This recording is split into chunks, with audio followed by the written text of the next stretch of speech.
ಅಮೃತ ಕಾಲ ಅಲ್ಲ, ವಿನಾಶ ಕಾಲ. 10 ವರ್ಷಗಳ ಬಿಜೆಪಿಯಿಂದ ಅನ್ಯಾಯ ಕಾಲ. ಕೇಂದ್ರದ ವಿರುದ್ಧ ಸಿಎಂ ಸಿದ್ದರಾಮಯ್ಯ ವಾಗ್ದಾಳಿ. ಅಮೃತ ಕಾಲ ಅಲ್ಲ, ವಿನಾಶ ಕಾಲ. ದೇಶದಲ್ಲಿ ಕಳೆದ 10 ವರ್ಷಗಳಿಂದ ಬಿಜೆಪಿ ಸರ್ಕಾರದಿಂದ ಅನ್ಯಾಯ ಕಾಲ ನಡೆಯುತ್ತಿದೆ ಅಂತೇಳಿ ಸಿಎಂ ಸಿದ್ದರಾಮಯ್ಯ ವಾಗ್ದಾಳಿ ನಡೆಸಿದ್ದಾರೆ. ಈ ಬಗ್ಗೆ 3 ಟ್ವೀಟ್ ಮಾಡಿದ್ದು, ಆ ಟ್ವೀಟ್ಗಳು ಇದೀಗ ಸಿಕ್ಕಾಪಟ್ಟೆ ವೈರಲ್ ಆಗ್ತಿವೆ. ಹಾಗಾದ್ರೆ ಆ ಟ್ವೀಟ್ಗಳಲ್ಲಿ ಏನಿದೆ ಗೊತ್ತಾ? ಅದನ್ನ ಡೀಟೇಲ್ ಆಗಿ ತೋರಿಸ್ತೀವಿ. ಆದ್ರೆ ಅದಕ್ಕಿಂತ ಮೊದಲು ನಮ್ಮ ಚಾನಲ್ ಅನ್ನು ಸಬ್ಸ್ಕ್ರೈಬ್ ಮಾಡ್ಕೊಳ್ಳಿ. ಹಾಗೇನೇ ಪಕ್ಕದಲ್ಲಿರೋ ಬೆಲ್ ಬಟನ್ ಅನ್ನು ಪ್ರೆಸ್ ಮಾಡಿ. ಕೇಂದ್ರ ಸರ್ಕಾರದ ವಿರುದ್ಧ ತೀವ್ರ ವಾಗ್ದಾಳಿ ನಡೆಸಿರುವ ಸಿಎಂ ಸಿದ್ದರಾಮಯ್ಯ, ಪ್ರಧಾನಿ ನರೇಂದ್ರ ಮೋದಿ ಮತ್ತು ಇತರೆ ಬಿಜೆಪಿ ನಾಯಕರು ಕಳೆದ 10 ವರ್ಷಗಳ ಬಿಜೆಪಿ ಆಡಳಿತವನ್ನ ಅಮೃತ ಕಾಲ ಅಂತ ಬಣ್ಣಿಸುತ್ತಿದ್ದಾರೆ. ಆದ್ರೆ ವಾಸ್ತವದಲ್ಲಿ ಇದು ಭಾರತದ ವಿನಾಶ ಕಾಲ ಅಂತೇಳಿ ಸಿಎಂ ಸಿದ್ದರಾಮಯ್ಯ ಟೀಕಿಸಿದ್ದಾರೆ. ಬಿಜೆಪಿಯ ಅವಧಿಯಲ್ಲಿ ದೇಶದ ರೈತರು, ಕಾರ್ಮಿಕರು, ಮಹಿಳೆಯರು, ಯುವಕರು, ಶೋಷಿತರು ಮತ್ತು ಸಾಮಾನ್ಯ ಜನರು ಎದುರಿಸುತ್ತಿರುವ ಕಷ್ಟಗಳು ಮತ್ತು ನೋವುಗಳು ಅನೇಕ ಪಟ್ಟು ಹೆಚ್ಚಾಗಿವೆ ಅಂತೇಳಿ ಸಿಎಂ ಸಿದ್ದರಾಮಯ್ಯ ಟ್ವೀಟ್ ಮಾಡಿದ್ದಾರೆ. ಅಷ್ಟೇ ಅಲ್ಲ, ಪ್ರಧಾನಿ ನರೇಂದ್ರ ಮೋದಿ ಅವರು ನೀಡಿದ ಒಂದೇ ಒಂದು ಭರವಸೆಯನ್ನು ಇದುವರೆಗೂ ಸಂಪೂರ್ಣವಾಗಿ ಈಡೇರಿಸಿಲ್ಲ. ರೈತರ ಆದಾಯ ದ್ವಿಗುಣಗೊಳಿಸುವುದು, ಯುವಕರಿಗೆ ವಾರ್ಷಿಕ 2 ಕೋಟಿ ಉದ್ಯೋಗ ನೀಡುವುದು, ಮಹಿಳೆಯರಿಗೆ ರಕ್ಷಣೆ, ಕಾರ್ಮಿಕರಿಗೆ ಉದ್ಯೋಗ ಭದ್ರತೆ, ಶೋಷಿತ ಸಮುದಾಯಗಳ ರಕ್ಷಣೆ, ಕೈಗೆಟುಕುವ ಬೆಲೆಯಲ್ಲಿ ಅಗತ್ಯ ವಸ್ತುಗಳನ್ನು ಒದಗಿಸುವುದು ಸೇರಿದಂತೆ ಹಲವು ಬಣ್ಣದ ಭರವಸೆಗಳನ್ನು ನೀಡಿದ್ರು. ಆದ್ರೆ ಮೋದಿ ಗೆದ್ದ ನಂತರ ಜನರಿಗೆ ನೀಡಿದ ಭರವಸೆಗಳನ್ನ ಮರೆತು ದೇವರು, ಧರ್ಮದ ಹೆಸರಲ್ಲಿ ರಾಜಕೀಯ ಮಾಡಿ ಕೈಗಾರಿಕೋದ್ಯಮಗಳ ಓಲೈಕೆಯಲ್ಲಿ ತೊಡಗಿದ್ದಾರೆ ಅಂತೇಳಿ ಸಿಎಂ ಸಿದ್ದರಾಮಯ್ಯ ಕಿಡಿಕಾರಿದ್ದಾರೆ. ನರೇಂದ್ರ ಮೋದಿ ಅವರ ಕಳೆದ 10 ವರ್ಷಗಳ ಅನ್ಯಾಯದ ವಿವರಗಳನ್ನ ಅಂಕಿಅಂಶಗಳ ಸಮೇತ ಕರ್ನಾಟಕದ ಜನತೆಯ ಮುಂದೆ ಮಂಡಿಸುತ್ತಿದ್ದೇನೆ. ದೇಶ ಇಂದು ಅಮೃತ ಕಾಲದಲ್ಲಿ ಇದೆಯೋ ಅಥವಾ ವಿನಾಶ ಕಾಲದಲ್ಲಿ ಇದೆಯೋ ಎಂದು ಜನ ನಿರ್ಧರಿಸಲಿ ಅಂತೇಳಿ ಸಿಎಂ ಸಿದ್ದರಾಮಯ್ಯ ಹೇಳಿದ್ದಾರೆ. ಅಷ್ಟೇ ಅಲ್ಲ, ಸರಣಿ ಟ್ವೀಟ್ ಮಾಡಿ ಬಿಜೆಪಿ ವಿರುದ್ಧ ಕಿಡಿಕಾರಿದ್ದಾರೆ. ಹಾಗಾದ್ರೆ ಸಿಎಂ ಸಿದ್ದರಾಮಯ್ಯನವರ ಟ್ವೀಟ್ಗಳಲ್ಲಿ ಏನಿದೆ ಗೊತ್ತಾ? ಅದನ್ನ ಒಂದೊಂದಾಗಿ ತೋರಿಸ್ತೀವಿ ನೋಡಿ. Siddu tweet number 1.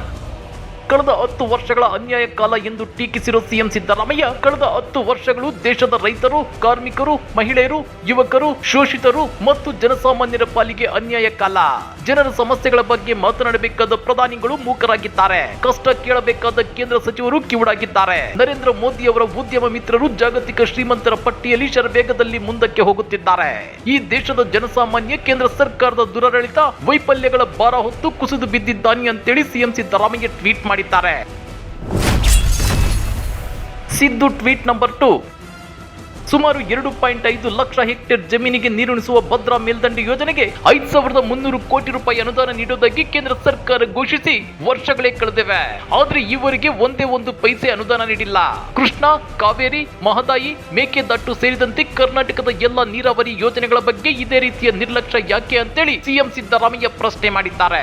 ಅಷ್ಟೇ ಅಲ್ಲ, ತೆರಿಗೆ ಸಂಗ್ರಹಿಸಿ ದೇಶದ ಬೊಕ್ಕಸಕ್ಕೆ ತುಂಬುವುದರಲ್ಲಿ ಕರ್ನಾಟಕವು ದೇಶದಲ್ಲಿಯೇ 2ನೇ ಸ್ಥಾನದಲ್ಲಿದೆ.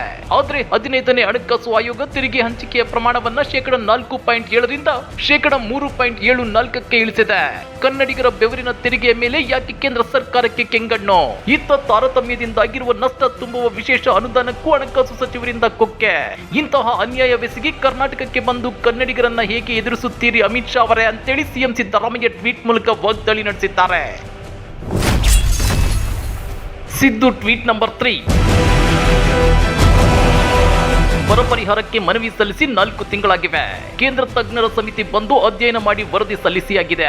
ನಿಯಮಗಳ ಪ್ರಕಾರ ಕೇಂದ್ರ ಗೃಹ ಸಚಿವರು ಅಧ್ಯಕ್ಷತೆಯ ಉನ್ನತಾಧಿಕಾರ ಸಮಿತಿ ಸಭೆ ನಡೆಸಿ ತಜ್ಞರ ವರದಿಯನ್ನು ಪರಿಶೀಲಿಸಿ ಪರಿಹಾರಕ್ಕೆ ಅನುಮೋದನೆ ನೀಡಬೇಕು. ಇಂತಹದ್ದೊಂದು ಸಣ್ಣ ಸಭೆ ನಡೆಸಲು ಕೇಂದ್ರ ಗೃಹ ಸಚಿವ ಅಮಿತ್ ಶಾ ಅವರಿಗೆ ಪುರುಸೊತ್ತಿಲ್ಲ. ಯಾವಾಗ ಬರ ಪರಿಹಾರ ನೀಡುತ್ತೀರಿ ಅಮಿತ್ ಶಾ ಅವರೇ? ಕರ್ನಾಟಕಕ್ಕೆ ಕಾಲಿಡುವ ಮೊದಲು ಈ ಪ್ರಶ್ನೆಗೆ ಉತ್ತರಿಸುವಿರಾ ಅಂತೇಳಿ ಸಿಎಂ ಸಿದ್ದರಾಮಯ್ಯ ಪ್ರಶ್ನಿಸಿದ್ದಾರೆ. ಹುಬ್ಬಳ್ಳಿ, ಧಾರವಾಡ ಸುತ್ತಮುತ್ತಲಿನ ಪಟ್ಟಣ ಹಾಗೂ ಗ್ರಾಮಗಳಿಗೆ ಕುಡಿಯುವ ನೀರು ಪೂರೈಸುವ ಮಹದಾಯಿ ಕಳಸಾ-ನಾಲಾ ತಿರುವು ಯೋಜನೆಗೆ ಮತ್ತೆ ರಾಷ್ಟ್ರೀಯ ವನ್ಯಜೀವಿ ಮಂಡಳಿ ಅನುಮೋದನೆ ನಿರಾಕರಿಸಿದೆ. ಕೇಂದ್ರ ಅರಣ್ಯ, ಪರಿಸರ ಮತ್ತು ಹವಾಮಾನ ಬದಲಾವಣೆಗೆ ಸಚಿವ ಭೂಪೇಂದ್ರ ಯಾದವ್ ಅಧ್ಯಕ್ಷತೆಯಲ್ಲಿ ನಡೆದ ಸಭೆಯಲ್ಲಿ ಮಹದಾಯಿ ಯೋಜನೆಗೆ ಅನುಮೋದನೆ ನೀಡದಿರಲು ನಿರ್ಧರಿಸಿದೆ. ಈ ಸಂದೇಶವನ್ನ ಕನ್ನಡಿಗರಿಗೆ ತಿಳಿಸಲು ಕರ್ನಾಟಕಕ್ಕೆ ಬರುತ್ತಿರೋ ಅಮಿತ್ ಶಾ ಅವರೇ ಅಂತೇಳಿ ಸಿಎಂ ಸಿದ್ದರಾಮಯ್ಯ ಪ್ರಶ್ನಿಸಿದ್ದಾರೆ. ಅಷ್ಟೇ ಅಲ್ಲ, ಬಡ ಕನ್ನಡಿಗರ ಹಸಿವು ನೀಗಿಸಲೆಂದೇ ನಾವು ಜಾರಿಗೆ ತಂದಿರುವ ಅನ್ನಭಾಗ್ಯ ಯೋಜನೆಗೆ ಕೇಂದ್ರದಲ್ಲಿ ಬಿಜೆಪಿ ಅಧಿಕಾರಕ್ಕೆ ಬಂದ ದಿನದಿಂದ ಅಡ್ಡಗಾಲು ಹಾಕುತ್ತಲೇ ಬಂದಿರೋದು ಇಡೀ ದೇಶಕ್ಕೆ ಗೊತ್ತಿದೆ. ಅನ್ನಭಾಗ್ಯ ಯೋಜನೆಯಡಿ ವಿತರಿಸಲು ಬೇಕಾಗಿರುವ ಅಕ್ಕಿಯನ್ನ 1 ಕಿಲೋಗೆ 33 ರೂಪಾಯಿ ಕೊಟ್ಟು ಖರೀದಿಸುತ್ತೇವೆ ಅಂತ ಹೇಳಿದ್ರು, ಅಕ್ಕಿ ಕೊಡಲಿಲ್ಲ. ಈಗ ಅದೇ ಅಕ್ಕಿಯನ್ನ ಭಾರತ್ ಬ್ರಾಂಡ್ ಎಂಬ ಹೆಸರಿನಲ್ಲಿ 1 ಕಿಲೋಗೆ 29 ರೂಪಾಯಿನಂತೆ ಮಾರಾಟ ಮಾಡಲು ಹೊರಟಿದೆ. ಯಾಕೆ ಕನ್ನಡಿಗರ ಹಸಿವಲ್ಲವೇ ಅಮಿತ್ ಶಾ ಅವರೇ ಅಂತೇಳಿ ಸಿಎಂ ಸಿದ್ದರಾಮಯ್ಯ ಪ್ರಶ್ನೆ ಮಾಡಿದ್ದಾರೆ. ಹಾಗಾದ್ರೆ ಸಿಎಂ ಸಿದ್ದರಾಮಯ್ಯ ಕೇಳಿರೋ ಈ ಪ್ರಶ್ನೆಗಳ ಬಗ್ಗೆ ನೀವೇನಂತೀರಾ? ಕಮೆಂಟ್ ಮಾಡಿ, ವಿಡಿಯೋ ಲೈಕ್ ಮಾಡಿ, ಶೇರ್ ಮಾಡಿ. ಇಂಥ ಮತ್ತಷ್ಟು ರೋಚಕ ರಾಜಕೀಯ ಸುದ್ದಿಗಳನ್ನ ಮಿಸ್ ಮಾಡದೆ ನೋಡ್ಬೇಕು ಅಂದ್ರೆ ನಮ್ಮ ಯೂಟ್ಯೂಬ್ ಚಾನಲ್ ಅನ್ನ ಸಬ್ಸ್ಕ್ರೈಬ್ ಮಾಡ್ಕೊಳ್ಳಿ.